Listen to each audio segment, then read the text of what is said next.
What's going on YouTube? Trucking Life here one more time, guys. Guys and gals and gals and gals.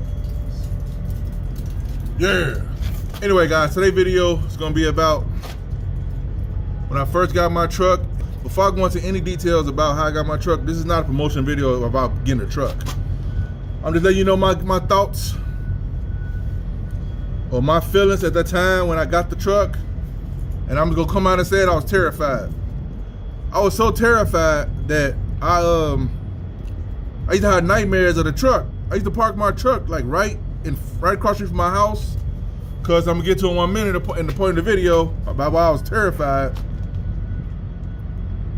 When I got the truck, I didn't know I had to have a parking spot for it. I didn't even think about that.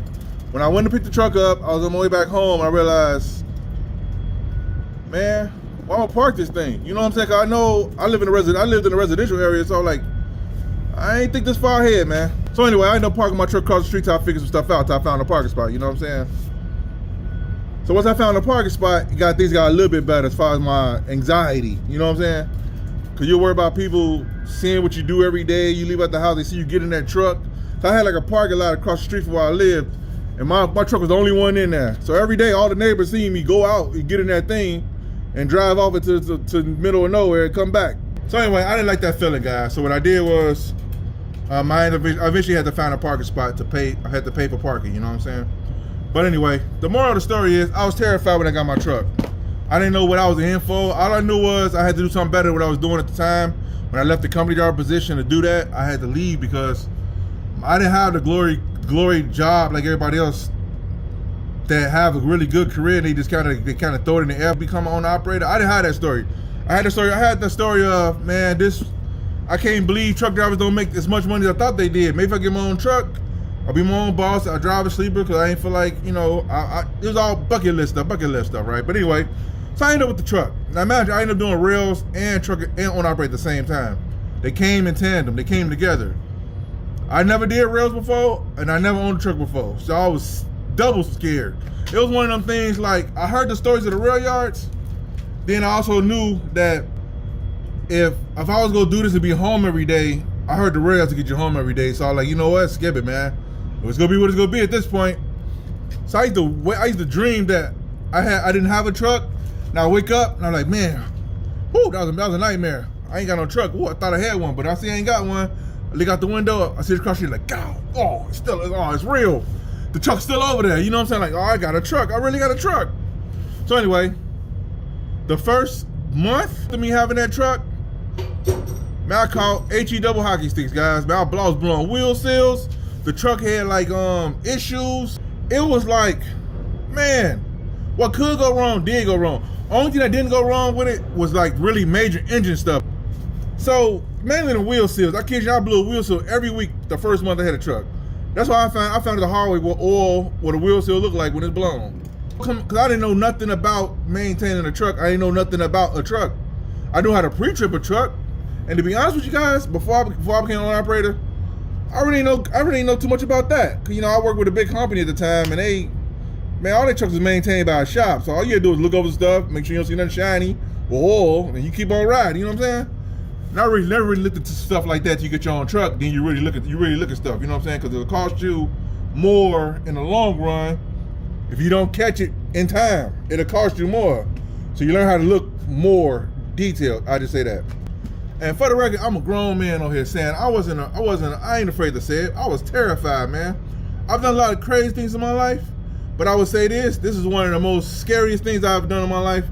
Because you don't know what you're getting into. You don't know what you're driving into. You don't know what to expect from it. Then on top of that, I'm doing rail yards too, guys.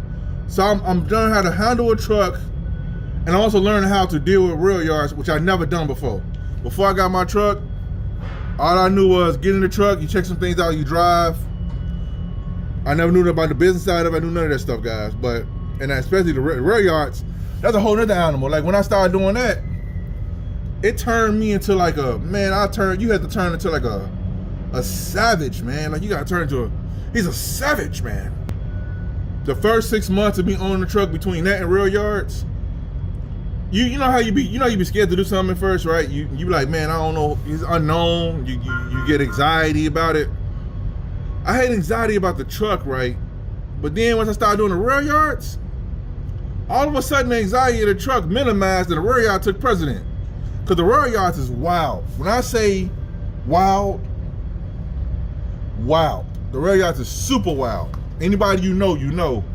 I got up in there, I'm like, man. And I'm looking around when I first got in, I'm like, man, is anybody else here nervous? Because everybody, when you get in there, everybody running around like crazy, man. You're like, man, these guys, everybody, they know what they're doing. If you ever stop to talk to a couple of them, you realize some of them guys don't even know what they're doing. They just look like they know what they're doing. They just out here running around like you. But because you know you don't know what you're doing, you think they don't, you think they do. A lot of them guys don't. They out there rolling, like, man, what's going on? But anyway, I digress. But yeah, so if you guys got a truck, guys, don't get it twisted, man. It's a scary thing, man. But once you deal with it a little bit and you get thrown in the fire, I mean, at the end of the day, when you go from like 50 degrees to like 350 degrees, that 50 degrees don't seem so bad no more. You know what I'm saying? I'm just using, I don't know if that makes sense, man. It's like you gotta deal with something worse to realize what you had ain't that bad. You know what I'm saying? I would say about like third, fourth year in, I got a little more comfortable with the truck. Cause now at that time you start seeing patterns with the truck. Like with that truck I had, I knew every like 6 months something happened. I don't know what it was gonna be. I didn't know what it was, but I knew something was gonna happen. I ain't talking about the little minor stuff that happened along the way. I'm talking about something that's gonna cost you some money. It's like it's a pattern. I don't know. It's like routine, man. Like something. So I started looking around the 6 month mark after something major happened. I started looking real detailed. I'm trying to catch some stuff. And I'm going to more videos later on about some of the stuff I actually did to kind of make it with my truck. Even though I man, that truck been through some battles, man. I mean, that truck, we done been on the side of the road together. We done been places, man. You know what I'm saying? And that truck, I would say, I ain't gonna lie, it was a good truck, man. That truck lasted almost 12 years, no overhaul. I put over a million miles on that truck, man. No overhaul, guys. No main change. I ain't changed the main bearing. I ain't changed none of that. I just kept the oil changed and transmission the same. I did a 3-box like every 250,000 miles. In case you guys don't know what a 3-box is, the transmission and 2 diffs. I make sure you change that oil every 250,000 miles. Every 250,000 miles, you change that oil. If you got the silver ring on that for like fully synthetic, change it. Don't run no 500,000 like them big companies do. You'll mess around and burn your stuff up. But anyway, I didn't. So anyway, the same rears, same trans, same engine. So I ain't gonna lie, that truck actually lasted pretty good, man. And when I sold it, when it broke down, I was just tired. I knew something electrical. You know what I'm saying? I was just tired of dealing with it. You know what I'm saying? Plus the market, the way the market was, I ain't had an oomph for it no more, man. After fighting with that thing for so many years, and fighting with the roads, and fighting with the pay, and you stressed out over stuff you can't control because people want to play games. You know what I'm saying? That's the reason I let it go. But the truck overall, I bet that truck's still running right now. I don't know who got it. I don't know where it's at. I did my time with it, baby. Somebody else turned it now. You know what I'm talking about? But anyway, when I first got the truck, guys, I was terrified.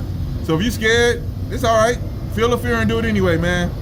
Because you out there anyway, you might as well get it over with. You know what I'm saying? You might as well face it. Because if you don't, it's going to face you.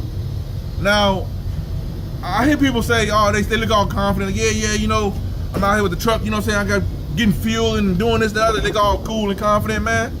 Hey, real quick, guys, real quick. There was times where you been in a truck stop, you know your truck got some issues. You shooting the bubbles with somebody in the truck stop. Yeah, man, you know how the truck move. Y'all start talking truck talk a little bit. And he talking about his truck, you talking about yours.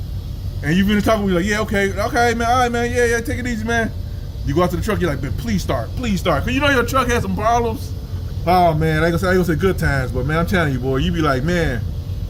You don't want to let it run because you want to burn the fuel, but you know have a problem starting because you probably got an area in your fuel line you can't find it, so you gotta play with it a little bit to get it to start because you know it ain't gonna start on its own. You gotta like, man, you know what I'm saying? There's all type of stuff you gotta deal with a truck, man.